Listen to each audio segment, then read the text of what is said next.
Good evening, everybody. This is a wandering author here, reminding you that we're all the authors of our own lives.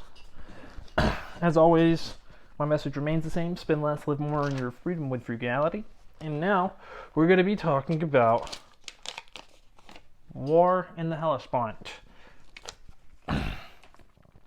So, remember, yesterday we talked about how Pisander took over the Athenian democracy and turned it into an oligarchy. However, that was overturned eventually, and they did become a democracy again.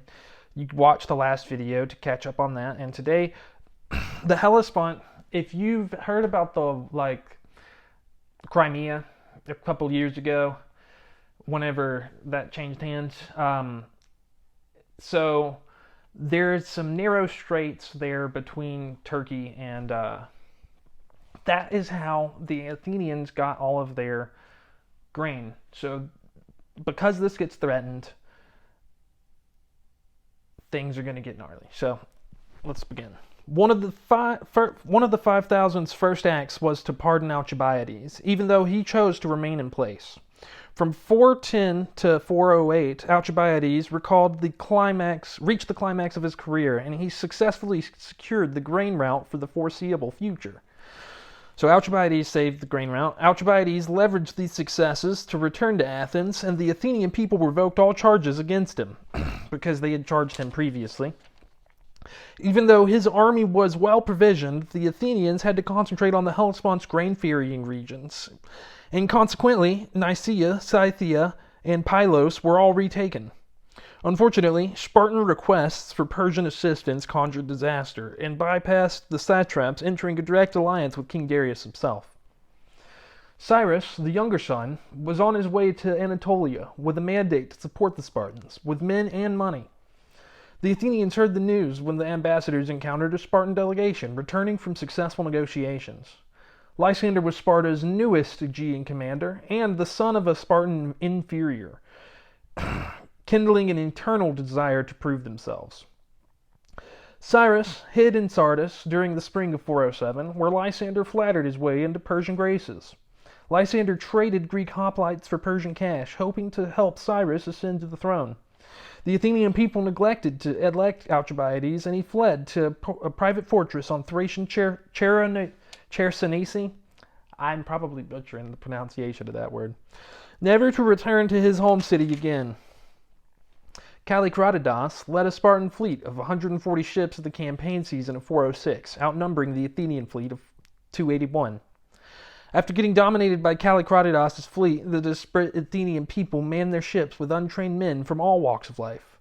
So they had to just put people into the ships that they pulled off the street, and it's not just the upper class that's going to be fighting this war, and that's actually really important because it really empowers their democracy, because they needed the lowest rung people, the poorest people, to still be cooperative and want to be part of their government. This motley fleet of 110 ships had no fewer than 8 of 10 generals with it as it sailed to relieve Canaan. They fought off the Arginusae Islands, defeating 77 ships while only losing 25, so they had a pretty good victory. And Sparta lost its triumphant fleet as a result. But the victorious Athenians quickly threw away their gains and executed all the generals for failing to rescue 2,000 drowning sailors. So that's actually why Aristotle, there are decisions made like this throughout Greek history, and Aristotle uses them to, he's not a huge fan of democracy. He preferred aristocracy.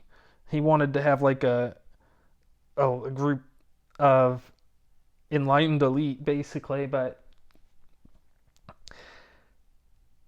the Athenians killed their top generals because they didn't save 2,000 drowning sailors, even though they had a really great victory overall. 2 generals evaded the court summons, but the remaining 6 were sentenced to death. Since the poor had done most of the fighting in the Ionian War, they had borne most of the losses and were thirsty for blood. Lysander retargeted Athenian grain routes on the Hellespont, and the Athenian forces tailed there to keep an eye on them. Alcibiades tried warning the Athenians about the weakness of their position, but they rudely sent him packing. Others are in command now, not you, according to Plutarch. When Lysander attacked, he caught the Athenians by surprise with most of their ships still moored, allowing him to capture, kill, and destroy nearly the entirety of their forces.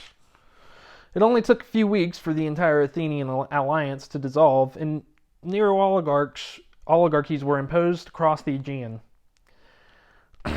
Lysander was threatening the very foundations of democracy and building a personal empire simultaneously. He ravaged Salamis and blockaded Piraeus, starving Athenians of food and allies.